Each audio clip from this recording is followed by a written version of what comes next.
खानज़ादा बेगम का कॉस्प्ले कर रही हूँ एंड ये मेरा डेलीगेशन है। खानज़ादा बेगम जो है वो तो हमें पता है कि वो एक स्टॉन्च और सिस्टरली फिगर थी बाबर की। इससे आप दोनों की इकोनॉमी भी बेहतर होगी और जो आपकी वो तब्रेज़ अलेप्पो और तब्रेज़ बुरसा के जो रूट्स हैं, सी रूट्स हैं, वहाँ से हम बोलेंगे कि आपकी ट्रेड जो है दोबारा बहाल हो जाए। इस तरह हम दोनों की इकोनॉमीज जो हैं वो और बेहतर हो जाएंगी।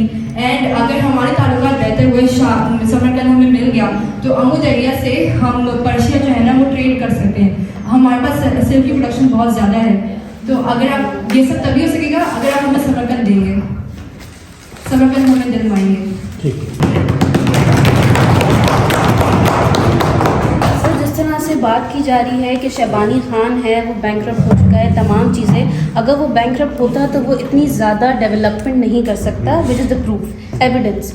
और उसके अलावा जो दूसरी बात है कि रेफरेंडम की बात की जा रही है या सबको इंसेंटिव्स देने की बात की जा रही है समरकंद के हवाले से, तो आप डिप्लोमेटिकली तो इंसेंटिव दे सकते हैं इंटरनेशनल कम्युनिटी को उनके सपोर्ट को गेन करने के लिए, लेकिन जो बात मानी जाएगी वो समरकंद की सिटीजन्स की मानी जाएगी, उनकी पॉपुलेशन की मानी जाएगी कि वो किसकी तरफ जाना चाहते हैं। Last year we held the referendum, 92% votes were in the favour of Shahbani Khan government. वो रिकग्नाइज़ करते हैं शहबानी खान की गवर्नमेंट को, उसकी सॉवरेनिटी को रिकग्नाइज़ करते हैं, and 8% votes were against the Shahbani Khan. लेकिन हमने अपनी डिप्लोमेसी के थ्रू उनको इंसेंटिव्स दे के और उन माइनॉरिटी ग्रुप्स को हमने इतना फैसिलिटेट किया कि now they also favour Shahbani Khan. Okay, next you. I think your referendum was that of Ayub Khan against Fatima Jinnah. वही वाला। I would like to make an addition, please. आप पहले बोले फिर मैं बोलूँ। जैसे आपने कहा कि 92% लोगों ने जो है वो वोट दे दिया। ये रेफरेंडम कहाँ हुआ, इसमें पार्टीज को इंगेज किया गया नहीं किया गया, इसमें शिया कितने थे, सुन्नी कितने थे, क्योंकि कॉन्फ्लिक्ट यही है ना, बोन ऑफ कंटेंशन यही है कि कुछ शिया हैं कुछ सुन्नी हैं। तो आपने किस बुनियादों पे, पहली बात तो इलेक्शन करवाया, दूसरी बात सुल्तान बायजीद दोम के लिए मेरा एक सजेशन है, कासिम खान जो कि काजर खानेट से हैं, उनकी खानेट को भी खतरा है शहबानी खान से, इसीलिए। और बाबर जो हैं शाह इस्माइल सफाविद हैं, हम ये चाहते हैं कि एक ऐसा उज़्बेक लीडर सामने ला दिया जाए, क्योंकि बहुत सारे उज़्बेक लीडर हैं, शहबानी खान किसी को ऊपर नहीं आने देना चाह रहे, तो शहबानी खान को हटा के किसी एक ऐसे उज़्बेक लीडर को सामने रखा जाए जो कि दूसरों की बात भी समझें, और एक हिस्सा जो है वो बाबर को दे दिया जाए रेफरेंडम की बुनियाद पे, एक हिस्सा शाह इस्माइल सफाविद को दे दिया जाए, मसला यहीं पे रिजॉल्व हो जाएगा, और फिर हमारे ताल्लुकात सुल्तान बायजीद दोम से भी अच्छे हो जाएंगे और बाबर से भी अच्छे हो जाएंगे, और इससे जो है वो ना कोई खून बहेगा ना कोई खराबा होगा, और हम अमन से जो है यहाँ से उड़ जाएंगे।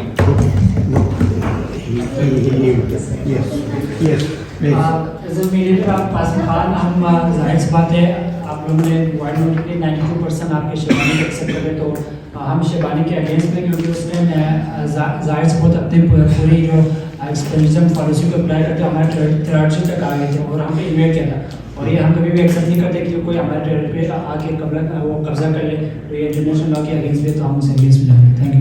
Okay. You have said that Please. तो शाह इस्माइल, क्योंकि इन्होंने कहा हमने डेवलपमेंट भी की, हमारा बजट भी बहुत था, ये मतलब नहीं कि आप सोमा ने सही कहा कि आपने जंग लड़ी, आप कमजोर हो गए थे जंग लड़ते लड़ते, और आप बैटल ऑफ मर्फ तक पहुंच चुके हैं। हम बैटल ऑफ मर्फ को अवॉइड नहीं कर सकते, हम आपके सिर्फ सर कलम होने को बचा सकते हैं, तो उसकी गारंटी बाबर ले सकता है। शाह इस्माइल को गारंटी उनकी एश्योरेंस ले सकता है कि इनका सर ना काटा जाए, और शहबानी को हम बायजीद यिल्दिरम की तरह जैसे तैमूर ने रखा था, 13 महीने इनको बायजीद यिल्दिरम को बतौर मेहमान कैद में रखा था, हम शहबानी को अपने पास रखने के लिए तैयार हैं, और उस वक्त में से किसी को भी हेड बना के, जो इन्होंने अभी बांटना है समरकंद को, तो उस वक्त में से किसी भी को भी हेड बना दें, मगर शहबानी हमारे साथ कैद रहे।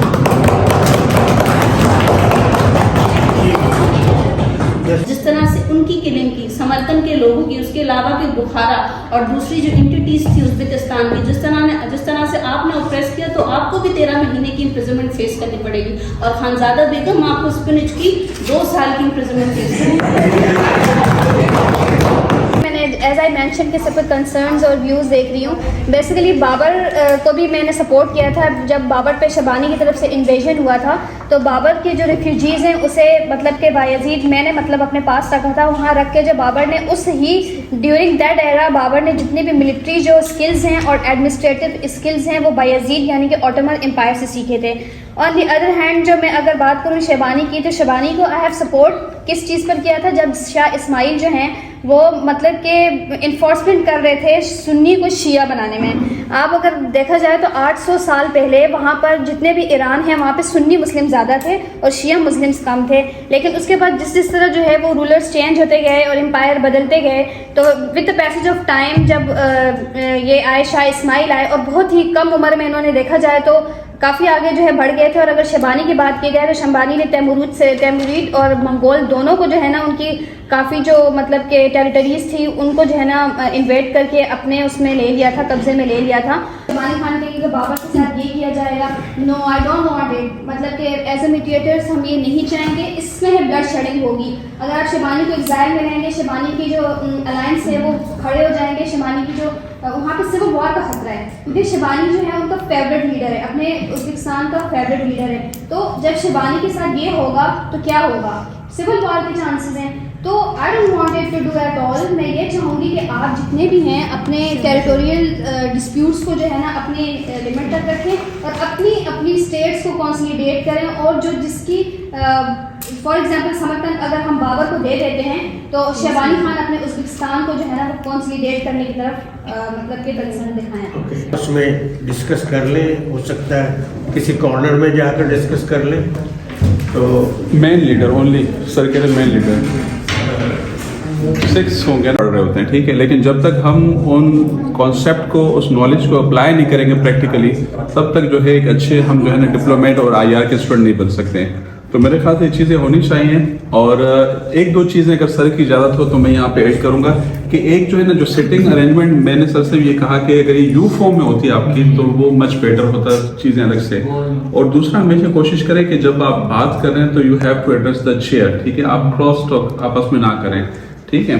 तो अच्छी एक्सरसाइज है, इसको होना चाहिए मजीद भी, और इंशाल्लाह जैसे। Thank you sir. okay, now let me offer you my concluding remarks. एक टीचर जो होता है, and I am in the business of teaching for the last 40 years or more.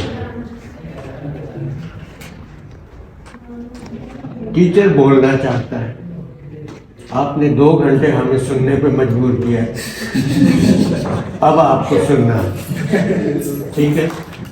पहली बात तो ये कि it was a very disciplined show, very organized show and disciplined show, and it was a well prepared program कि आप लोगों का जो रोल था उसको पढ़ा, ऐसे ही नहीं चले आए, वॉक इन नहीं हुआ।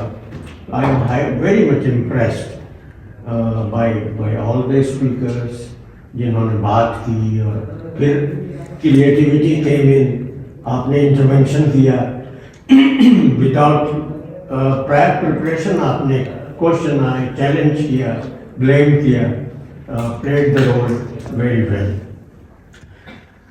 अब मैं आपको ये तो एक हिस्ट्री की बात होगी और आपने एक सिनेरियो बनाया कि आज क्या होगा।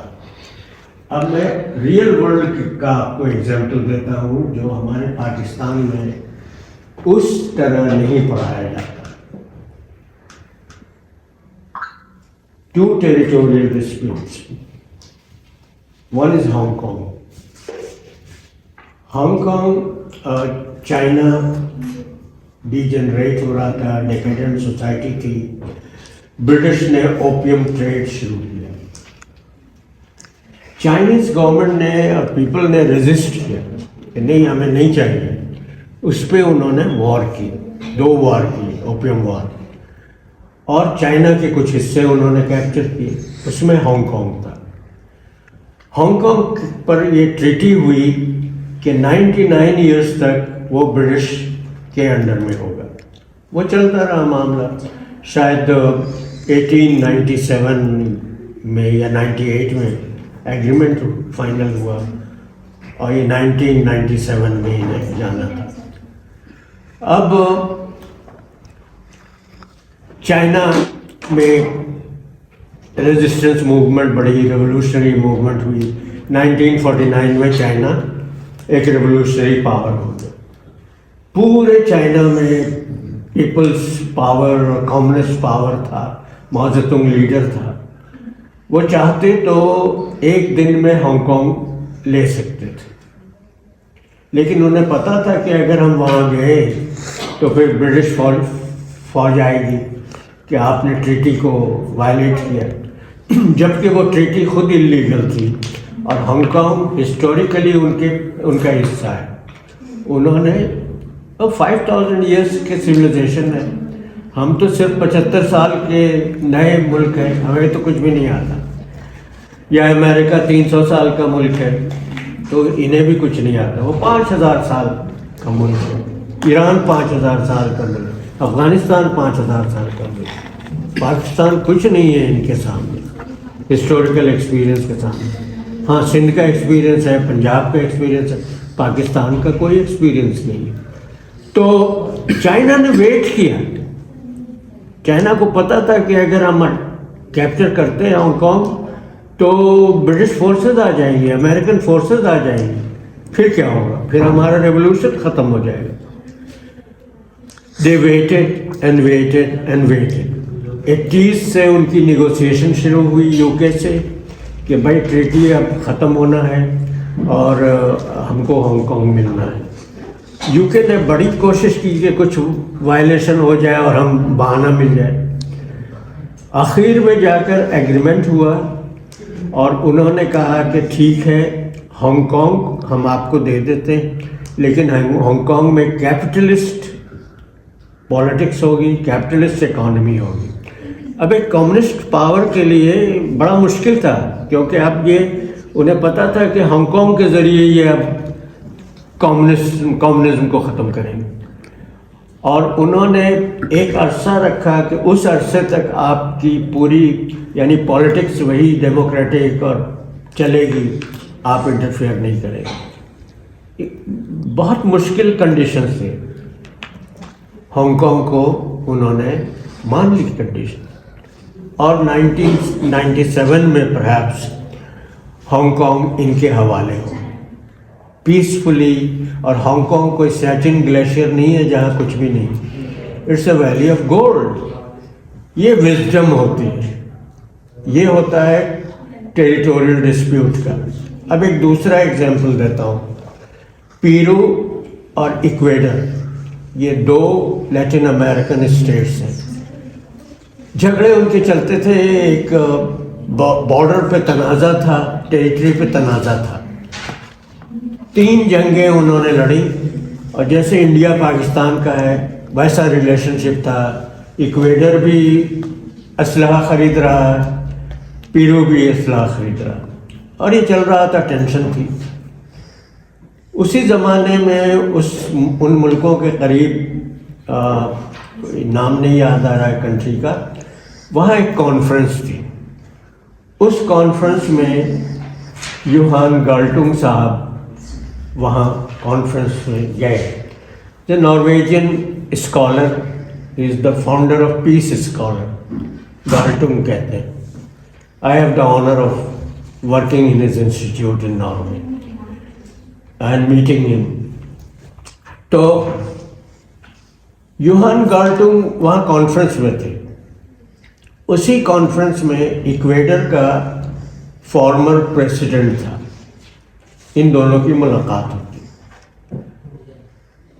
तो इक्वेडर का प्रेसिडेंट कहता है कि ये हम दो मुल्कों में इतना नुकसान हो रहा है और पेरू जो है वो टेरिटरी हमारी है, वो खाली नहीं कर रहा, तो क्या करें, कोई रास्ता बताओ।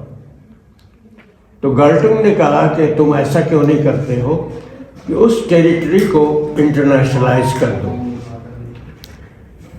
या उस पे जो उस मिल्कियत होगी वो पेरू की भी होगी, इक्वेडर की भी होगी, और वो एक इंटरनेशनल हो जाएगा और उसको सियाहत की जगह बनाई जाए और उससे जो पैसे आएंगे आप दोनों उसमें शरीक हों और आपका जाहिर है कि रिलेशनशिप अच्छा हो जाएगा तो फिर उतना इसलह पे खर्च करने की ज़रूरत नहीं होगी। तो वो प्रेसिडेंट ने कहा कि ये कैसे हो सकता है, 30 साल से हम जंग में हैं, इसको इस एग्रीमेंट को मानने के लिए तो हमें 30 साल और चाहिए। तो उसने कहा ट्राई तो करो। फिर वो प्रेसिडेंट ने पेरू के लोगों से बात की, हुक्मरानों से बात की, उन्होंने इंटरेस्ट शो किया and with in a year agreement हो गया और दोनों कंट्रीज प्रॉस्पर कर रही हैं। वो कॉमन टेरिटरी है दोनों की, जंग ख़त्म हो गई है, टूरिज्म शुरू हो गई है और दोनों मुल्क बेनिफिट पा रहे हैं। ऑप्शन हमेशा होता है इम्प्रूव करने का चीज़ों की। तो ये सब चीज़ें, जैसे कहा जाता है कि हम क्या करें, पाकिस्तान मजबूर था तो उसने अमेरिका से मुआहदा किया, सिएटो सेंटो में गया क्योंकि ज़रूरत थी। ऐसा नहीं होता, आज भी ज़रूरत नहीं है कि हम सऊदी अरब के पैसे के लिए सऊदी अरब की खुशामद करें या अमेरिका की खुशामद करें। ऑप्शंस होते हैं आपके पास, लेकिन क्रिएटिविटी की ज़रूरत होती है। लीडरशिप आपकी क्रिएटिव नहीं है, इमेजिनेशन नहीं है या मजबूरी है, जो भी कहें। तो टेरिटोरियल डिस्प्यूट्स सॉल्व होते हैं। दूसरी बात यह है कि टेरिटोरियल डिस्प्यूट्स नहीं सॉल्व हो तब भी रिलेशंस अच्छे हो सकते हैं। मिसाल के तौर पे इंडिया और चाइना में बेहतरीन तजारती ताल्लुकात हैं, टूरिज्म है, टेरिटोरियल डिस्प्यूट अपनी जगह पे।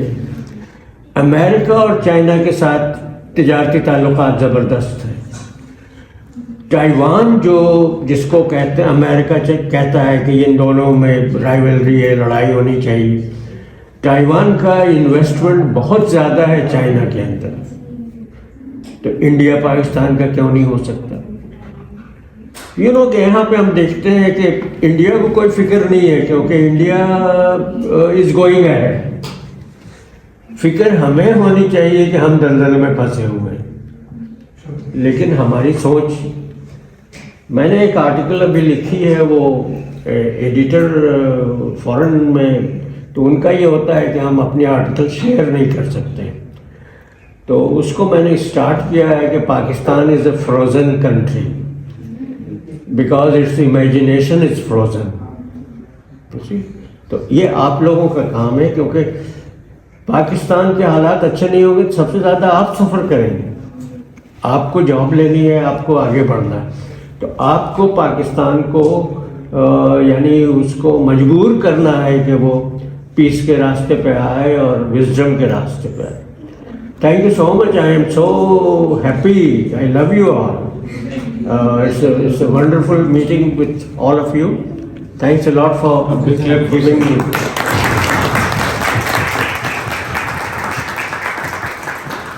सर, सबसे पहले आपका बहुत बहुत शुक्रिया, आपने अपने कीमती वक्त में से हमारे लिए टाइम निकाल के हमें इस सिमुलेशन को आपने लीड किया। सर, आज सारे स्टूडेंट ने, हर पार्टिसिपेंट ने अपने हिसाब से जो इरा था जो उन्होंने एक्सप्लेन किया, और उसके बाद जो क्वेश्चन आंसर का जो डिबेट हुआ, आपने उसको तामुल मिजाजी से आपने उसको सबको उसको आप सुनने के बाद आपने अपना डिसीजन दिया।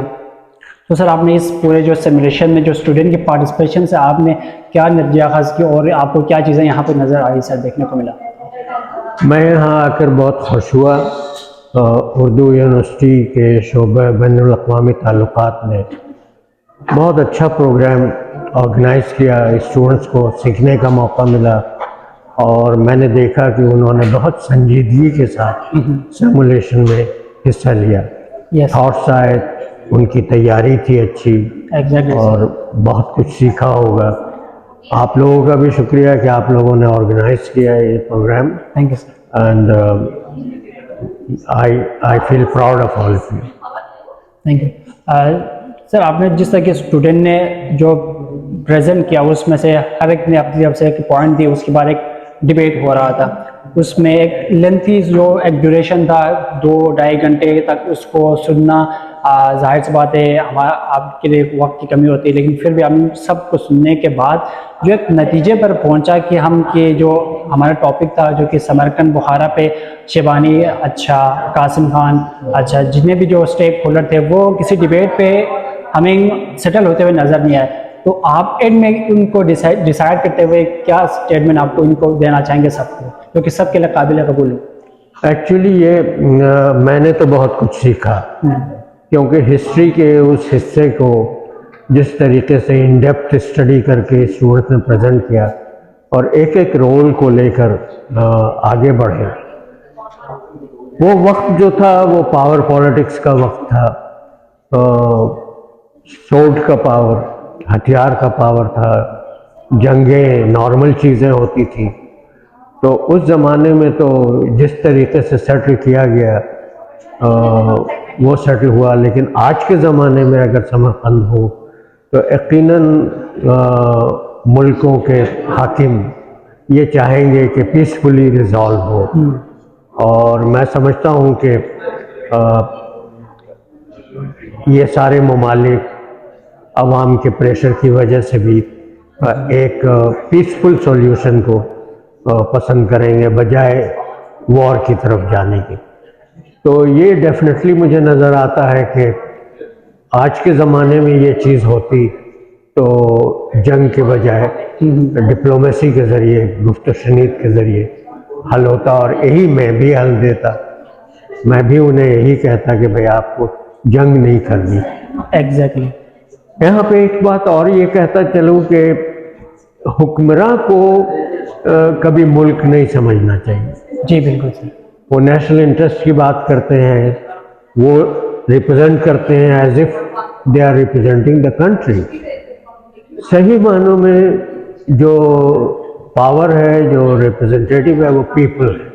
अवाम क्या कहते हैं, हुक्मरान तो आते जाते रहते हैं, बिल्कुल सही। अवाम रहते हैं और उनका इंटरेस्ट असल है।